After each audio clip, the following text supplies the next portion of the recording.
राधे राधे महाराज जी। महाराज जी, हमारे मन में भगवान जी के विराजमान होते हुए भी हमारे मन में कई बार गलत विचार, गलत आचरण, किसी के प्रति क्रोध, घृणा के भाव क्यों आ जाते हैं? बच्चा, इसके दो रूप हैं। एक है सतमन और एक है असतमन। जैसे एक होती बुद्धि, सुबुद्धि, और एक होती कुबुद्धि। बुद्धि में ही दो पार्ट है। सुमति कुमति सबके उर राही, नाथ पुराण निगम अस कहाई। जैसे विभीषण जी वर्णन करना रावण से कि सुमति और कुमति दो होती है। ऐसे सुमन और कुमन होता है। एक कुमार्गगामी मन होता है, एक सुमार्गगामी मन होता है। वही मन तुम्हें बुरा महसूस करेगा। देखो, जैसे तुमने 5 मिनट नाम जपने का नियम लिया, अब उस 5 मिनट में आपसे कोई बात करने आए तो आपके मन को बुरा लगेगा कि मेरे 5 मिनट के भजन में हमसे बात करने क्यों आ रहा है। तो मन का एक अच्छा पार्ट है और एक बुरा पार्ट है। जैसे बुद्धि में एक सुबुद्धि है, एक कुबुद्धि है। तो अच्छे पार्ट में भगवत भाव, सच्चाई की बातें भरी हुई, जितना तुमने अनंत जन्मों में किया है, और बुरे पार्ट में बुराई की है। ऐसा कोई नहीं है जिसमें अच्छाई ना हो, और ऐसा कोई नहीं है जिसमें बुराई ना हो।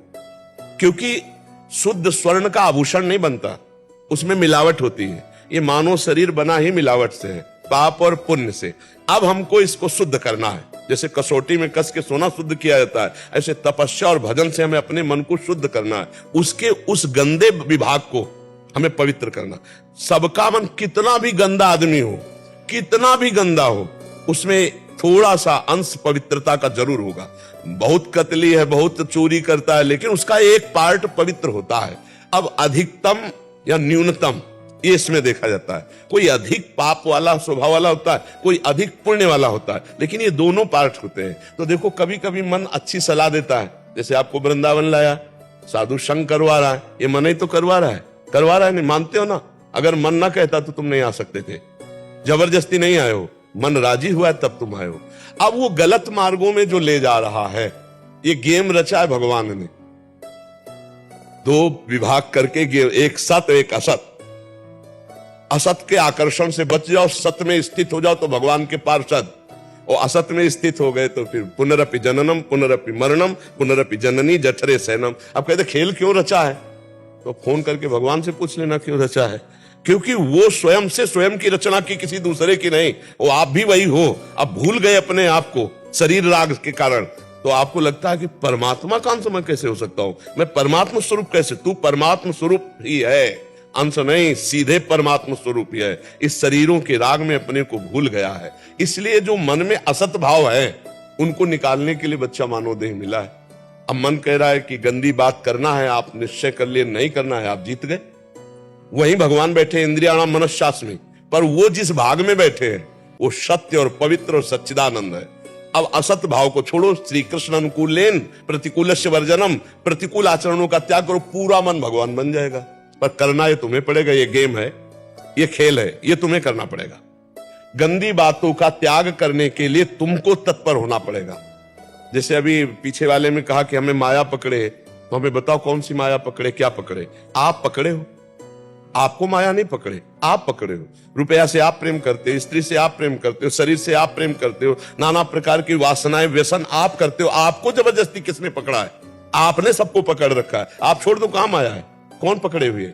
आप ही शरीर राग से, आप ही नाना प्रकार के आचरणों से फंसे हो। तो समझ पा रहे हो बच्चा, ये खेल है। इस खेल में आपको जीतना है।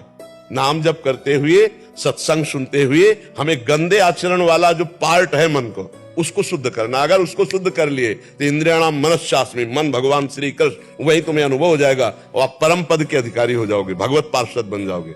अब जैसे योग्यता के बिना कोई पद मिलता है क्या? आप विचार, अयोग्य आदमी पद में बैठ भी जाए तो वो टिक नहीं पाएगा। तो ऐसे ही भगवान का जो परम पद है, वो परमेष्ठी ब्रह्मा के भी पद से श्रेष्ठ है। जैसे अपने भारत में राष्ट्रपति पद है, तो इससे श्रेष्ठ जो है देवलोक के पद है। लोकपाल वरुण, लोकपाल अग्निदेव, लोकपाल वायुदेव, इनसे भी बड़ा पद इंद्र का है, देवराज इंद्र। फिर इनसे भी बड़ा पद जो है गंधर्वों और प्रजापतियों का। फिर इसके बाद सबसे बड़े प्रजापति पारमेष्ठी पद ब्रह्मा जी, और उससे भी बड़ा पद है भगवान का पार्षद पद, भगवान का दासत्व पद। तो अब काम विजयी, क्रोध विजयी, लोभ विजयी, मोह मद, इनसे विजय प्राप्त किया हुआ, सब में भगवान की भावना, वो भगवत स्वरूप माना जाता है। तो अब उसी मन में भगवान है, उसी में भगवान है। पर वो प्रक्रिया के द्वारा मन के असत वासनाओं को हटाकर भगवान को प्रकट करना होगा, यही साधना है। जैसे दूध में घी है, पर दूध में पूड़ी निकाल के दिखाओ, दूध में पूड़ी डाल के नहीं निकलेगी। प्रक्रिया है, दूध गर्म करो, उसको दही जमाओ, फिर उसका मंथन करो, फिर मक्खन निकालो, फिर उसका दही वो निकलेगा घी। ऐसे मेहंदी में लालिमा है जोर की, और पूरे पेड़ को पूरे पत्ते को चीर के देख लो, कहीं लाली नहीं दिखाई देगी। प्रक्रिया है, बांटो उसको, बांट के कुछ क्षण हाथ में लगाए रखो, फिर धो ले, देखो लाल हो जाएगा।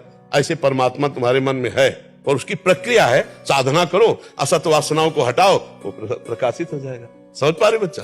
पर ये गेम है। अब कहते कि भगवान ने ऐसा रचा क्यों, तो भाई फिर इसका उत्तर भगवान से लो, क्यों रचा। अब हम भगवान की बात अगर तुम्हें बताएंगे तो तुम्हारी समझ में नहीं आएगी। भगवान ने अपने आप से अपने आप को रचा है, किसी और को नहीं। वो अपने आप से अपने आप को रचा है, अपने आप से अपने आप का पालन करता है, अपने आप से अपने आप का श्रृंगार कर लेता है। अब इतना ज्ञान कहाँ है कि ये बात तुम समझ पाओ कि वो अब तुम भी वही हो। तात त्वम असि, वेद का महावाक्य है। तात माने वो, त्वम माने वह तुम, असि माने हो, तुम भी वही हो। पर भूल गए, अपने को हम शरीर मानने लगे, अपने को मन मानने लगे, अपने को अंतःकरण मानने। अब थोड़ा भजन करो तब आगे समझ में आएगा। नाम जप करो, सत्संग सुनते रहो, गलत आचरणों से बचो। मेरी बात ही मान लो। कोई नशा तो नहीं करते? पक्का कुछ अगर नशा करोगे तो सब बकवास हो जाएगा। मान लो कोई भी गंदे आचरण करोगे, खान पान गलत करो, ये सब बकवास हो जाएगा। परमार्थ नहीं रहता, बकवास तो बहुत होता है। शुद्ध आचरण और सही ढंग से भजन तो बहुत जल्दी लाभ प्राप्त हो जाता है, बहुत जल्दी। ज्यादा समय नष्ट नहीं होता। ज्यादा समय नष्ट ऐसे होता है कि हम थोड़ा भजन करते, जैसे हम चुल्लू भर मटकी में पानी डालते जाएं और 4-5 साइड से छेद हो जाए, तो कभी नहीं भरेगी। ऐसे 50 वर्ष साधना करते हो जाते हैं, लाभ नहीं मिलता, क्योंकि अगल बगल छेद रहते, वो सब निकलता है। छेद बंद कर दो और एक एक बूंद डालने लगो तो भर जाएगा एक दिन घड़ा। तो छेद बंद करना, ये असत आचरण, पापाचरण को रोकना है। ठीक है।